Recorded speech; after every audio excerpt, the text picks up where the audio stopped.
Friends, welcome to our channel. ఈరోజు మా గార్డెన్లో పసుపు హార్వెస్ట్ చేస్తున్నాం. చూడండి ఒకసారి, చాలా వచ్చిందండి మా గార్డెన్లో. మా హస్బెండ్ గారు తీస్తున్నారు, బాగా కష్టపడుతున్నాడు. వావ్, చాలా పసుపు వచ్చిందండి. చూడండి ఒక్కసారి ఎంత బాగుందో. డాడీ చూడండి ఫ్రెండ్స్, ఆర్గానిక్ పసుపు చాలా బాగుందండి. తీస్తుంటే స్మెల్ వస్తుంది బాగాను. Bye friends. మా ఆయన ఎలా కష్టపడుతున్నాడు. అయ్యో, చాలా పసుపు వచ్చిందండి.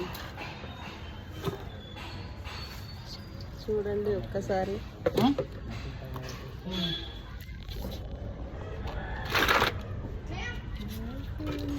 ఫ్రెండ్స్, ఎంత బాగుందో. దీన్ని ఫస్ట్ నీట్గా కడిగేసుకొని ఫస్ట్ ఉడకబెట్టాలండి. ఉడకబెట్టినాక చిన్న చిన్న ముక్కలు కట్ చేసి ఎండబెట్టుకోవాలి ఒక 2-3 టైమ్స్. బాగా మొత్తం ఎండినాక దీన్ని మిక్సీ పట్టుకోవాలి. తర్వాత జల్లెడ పట్టుకోవాలండి. అంతే ఫ్రెండ్స్, ఎంత బాగుంది చూడండి ఫ్రెండ్స్. If you